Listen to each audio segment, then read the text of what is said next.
Good morning. Welcome to Monday. Here we are, waking up, shaking the sleep off. And,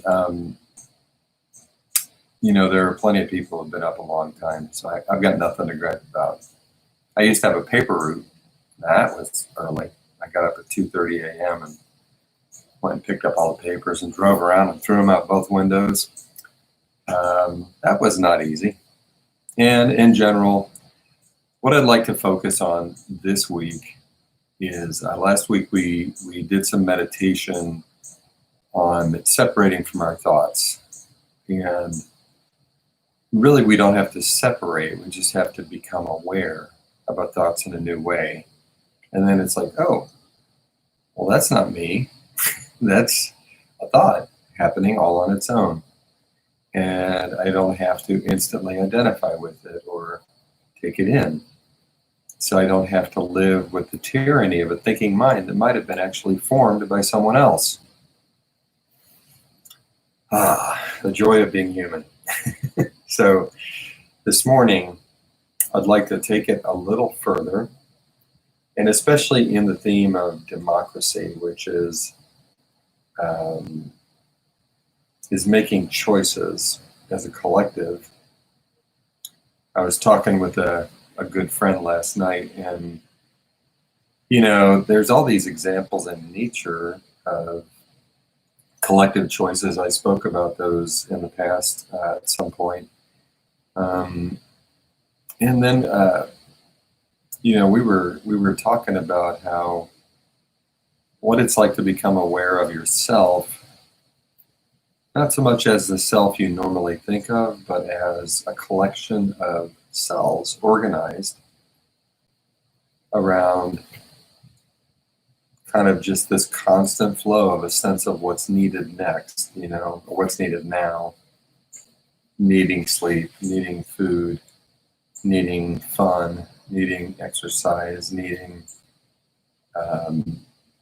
bathing, whatever it is. And really, it is kind of amazing that our body is a collective of entities, all interconnected with each other, all kind of flowing together.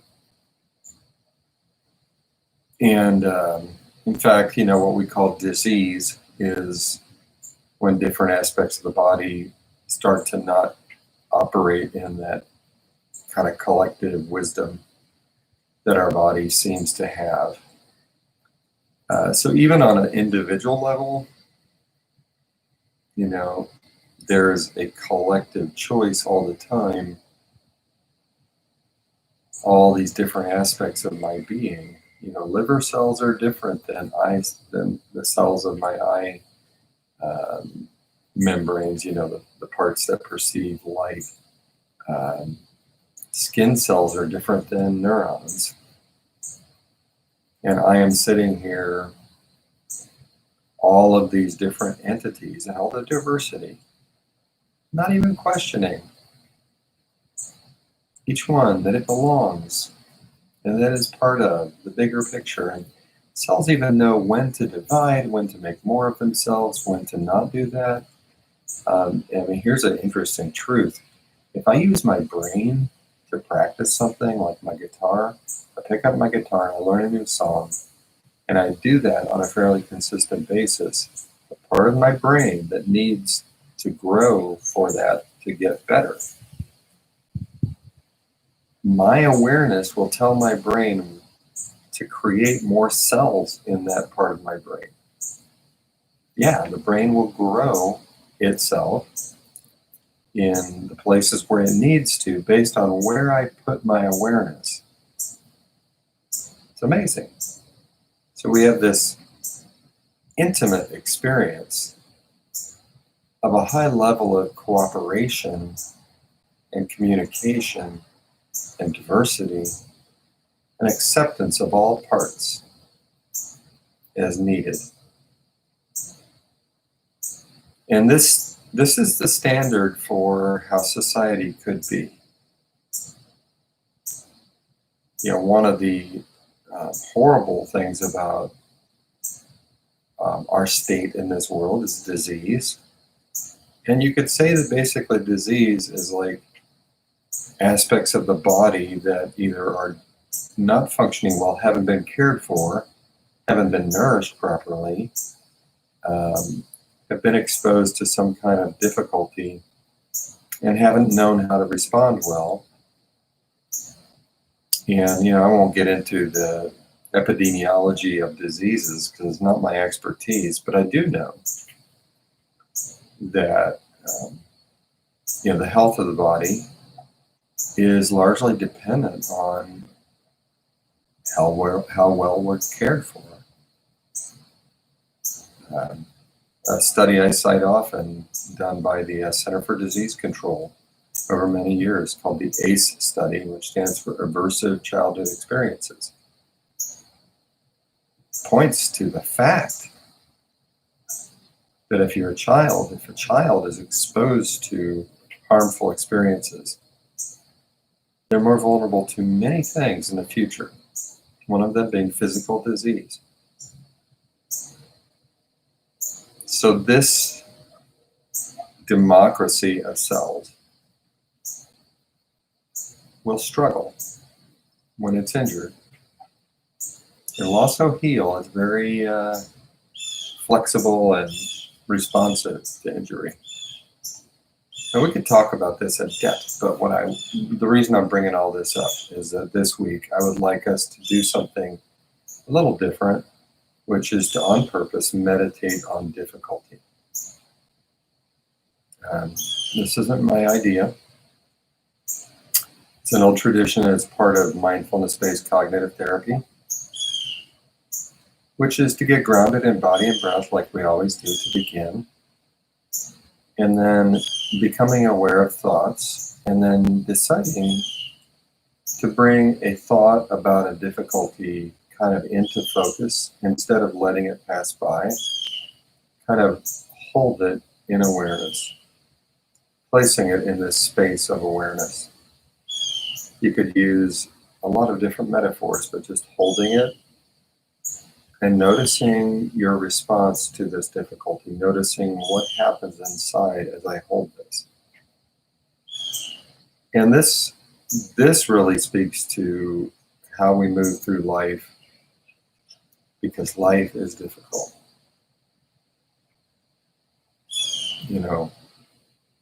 There was a book written in the 1970s, I think it was, called The Road Less Traveled. Very first line, life is difficult. It was a huge bestseller. And the reason it was is because, if you start from that premise, by the way, it's the same premise as Buddhism. Life is suffering, kind of the same premise as different belief systems. Original sin, we're all broken and messed up. Life is difficult. And if we can be present to that, then we can begin to find a response. But we have to be present. We can't. And if you think about it, most of our extra difficulty comes from trying to make life not difficult, trying to make it easy. I can't tell you how many hundreds of times I sat with clients and myself and listening to the process of choices. And there's always that thing in there that says, well, I did that because it's easier. Ooh, watch out. Here it comes.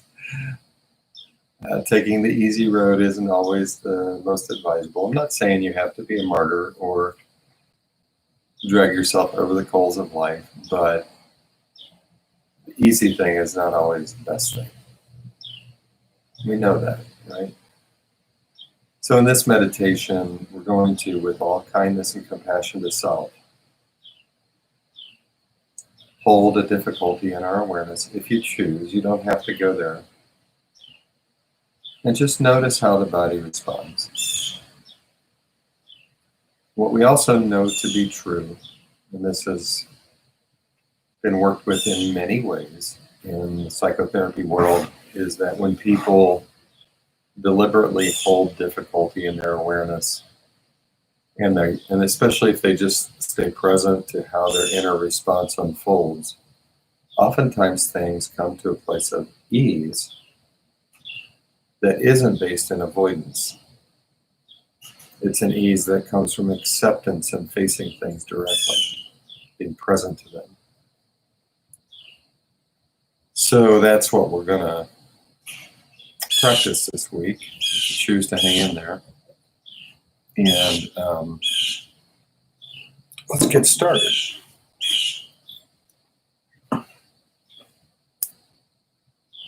Actually have a real bell this week. And here we go.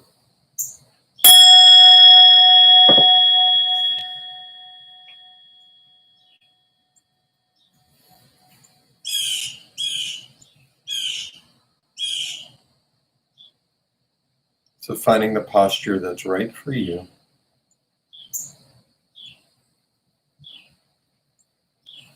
Either lying down or sitting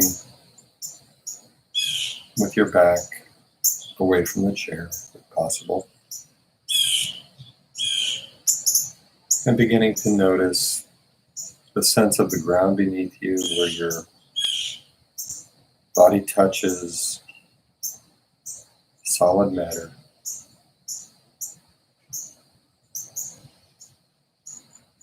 And if you gently turn your head from side to side, I don't know if you've ever thought about this, but just for a few moments, just kind of sway back and forth or turn your head side to side. Did you know that you can sense gravity? That's how you know that you're going left or right. And then coming to center and noticing, wow, I can feel the way I'm being held right here. And I can feel the balance that I find when I sit or lie down.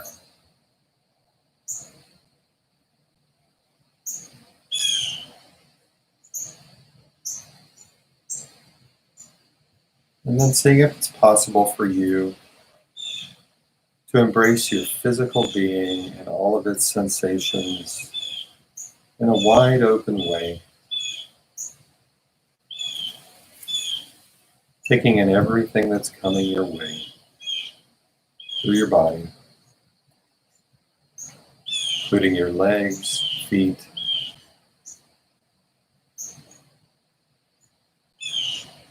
your hips and pelvic area,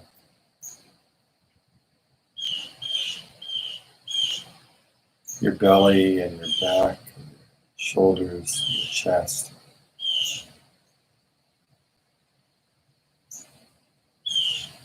Your shoulders and arms, elbows, forearms, wrists, hands, and fingers.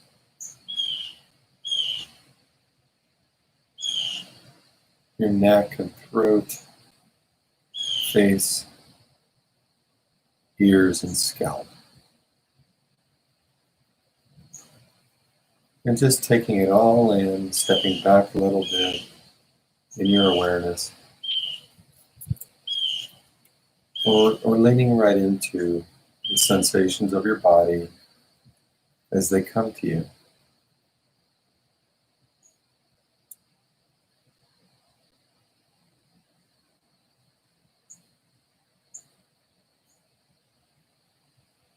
And just like when you observe a tree, if there's wind in the tree, by watching the tree, you become aware of the wind. By tuning into your body, you become aware of your breath easily. Noticing the way breath expands and rises in your chest and belly. Noticing the way your breath empties out and squeezes.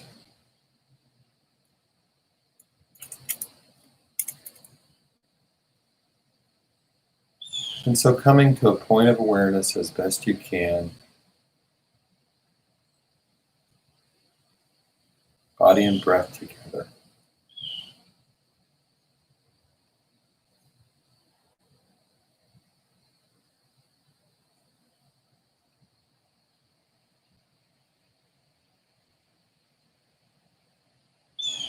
And let your intention be strong and clear to receive this gift of your being right here in this moment, moment by moment, as you pay attention with body and breath.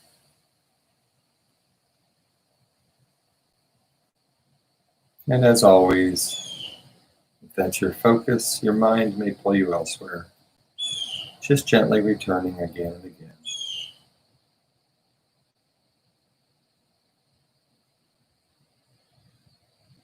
Returning to body and breath.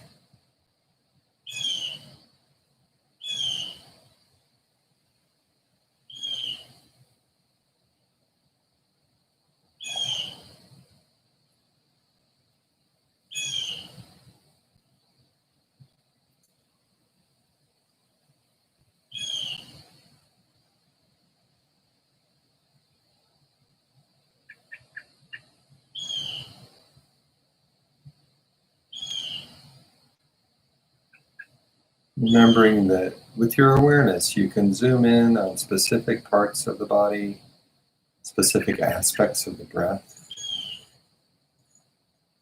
Be curious and aware. And you can also zoom out and take it all in.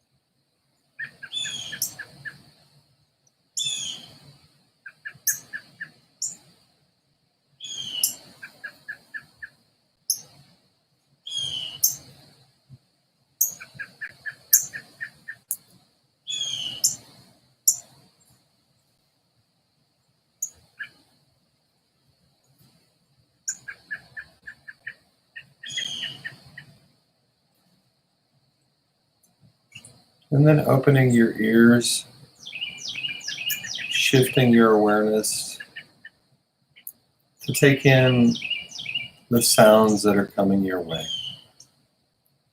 Some of them coming from me and the world all around you. And seeing if it's possible to hear these sounds as events. The actual sound being separate from the label that's given to it by thought. And finding a way to be present to the actual experience of sound. Sounds far away and sounds close by.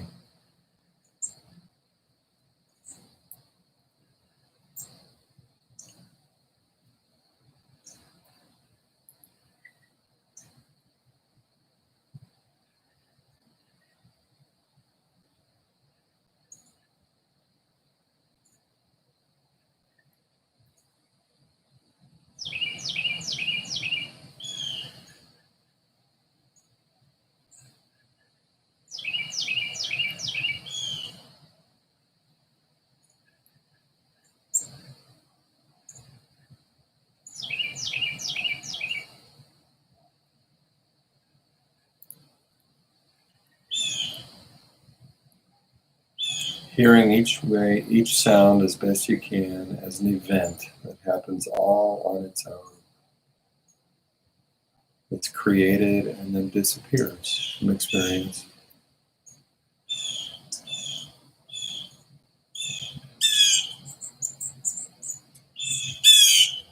And then seeing if it's possible to notice how thoughts have that same quality.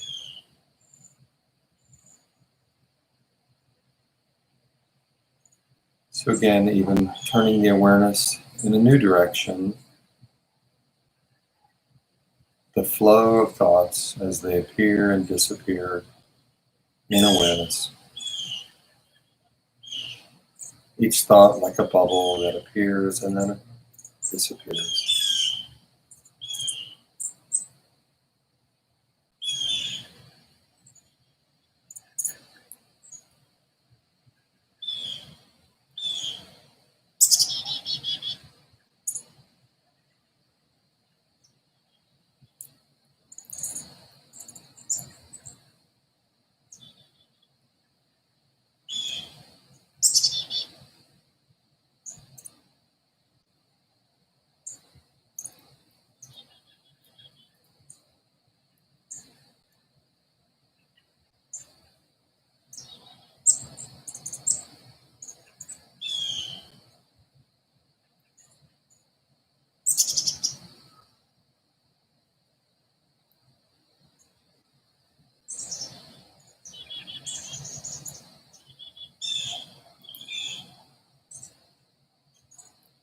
And then seeing what it's like if you query your thinking mind a little actively,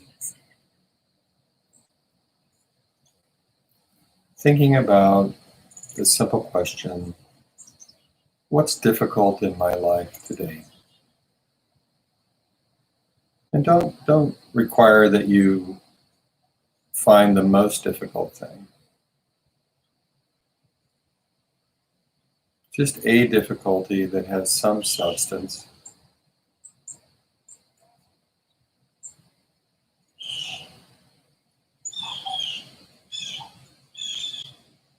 And seeing what presents itself to you. There may be a flood of difficulties going through your awareness right now.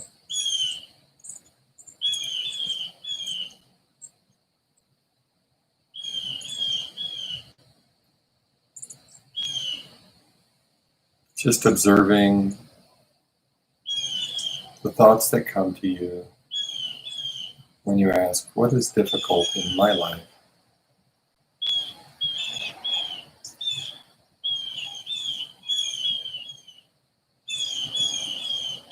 And then taking some time to choose one difficulty, like picking a single grape out of a bunch.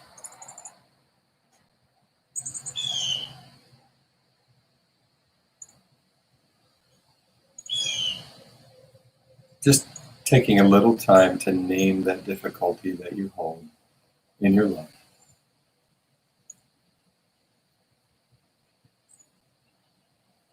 Could be something from the past, the present, something that portends the future that's present to you today in your thoughts about what's difficult.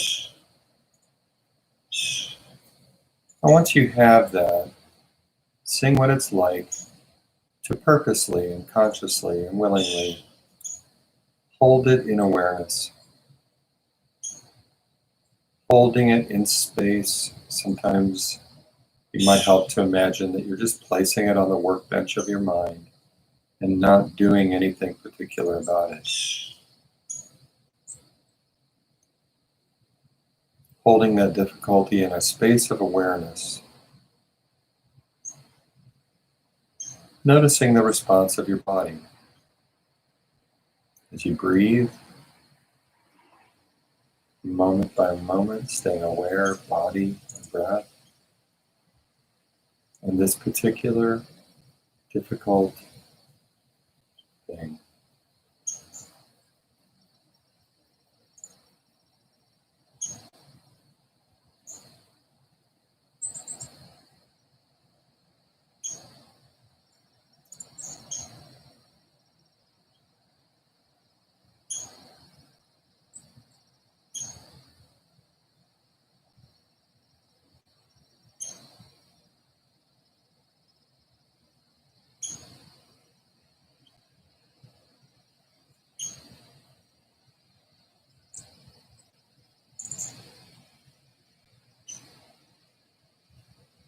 Breath by breath, moment by moment.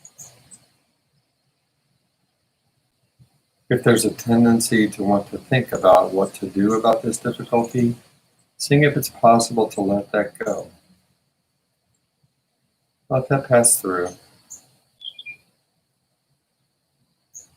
And return to the breath and the body and just a willing holding of this difficulty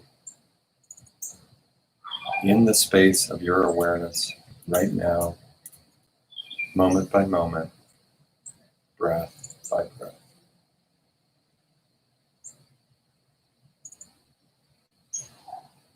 Seeing what evolves, seeing what emerges, seeing what happens.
And then breathing easy and beginning to let go.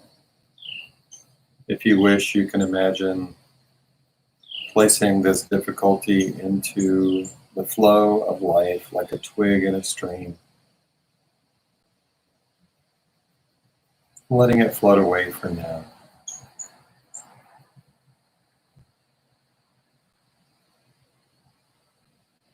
If it helps, returning to body and breath, the sense of the ground beneath you, the whole of your body. Each breath in, filling your whole body. Each breath out, released from your whole body.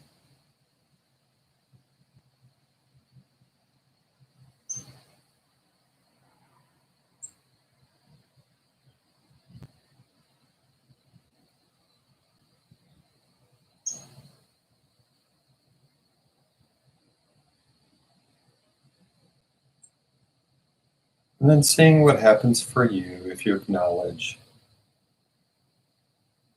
life is difficult. My life is difficult, and every human on the face of the earth today, and every other creature, is facing difficulty of one sort or another.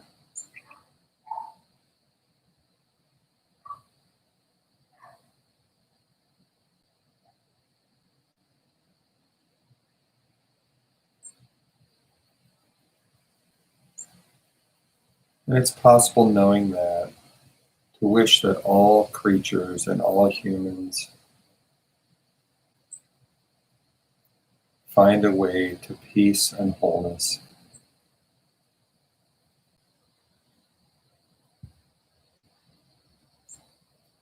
Wishing that for ourselves and all others, finding a way to peace and wholeness through all the difficulty.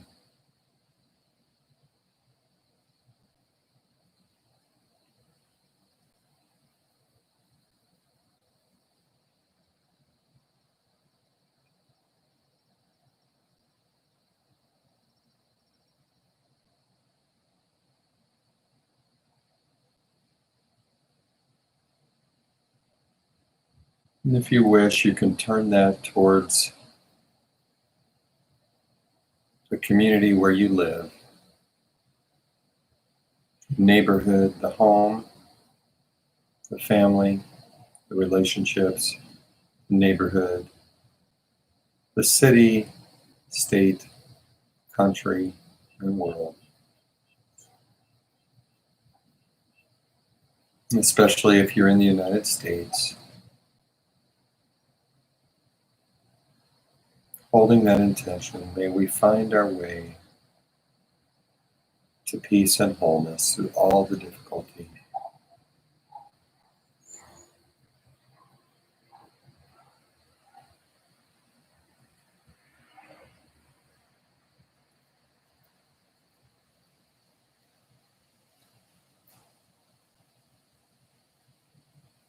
May we experience each other as cells in the larger body.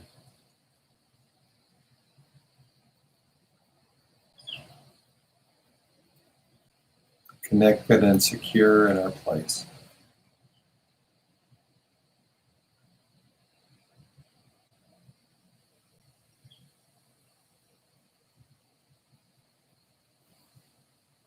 Knowing that these intentions that live in us, we hold them in awareness, they stay with us. Anytime we come down into the present moment, make conscious contact with ourselves through breath and body, we're connecting to the whole world of what we care about and what matters, and our intention for all of that, as close as our body and our breath, always with us.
So with these practices, again, it's important not to try to force any particular outcome.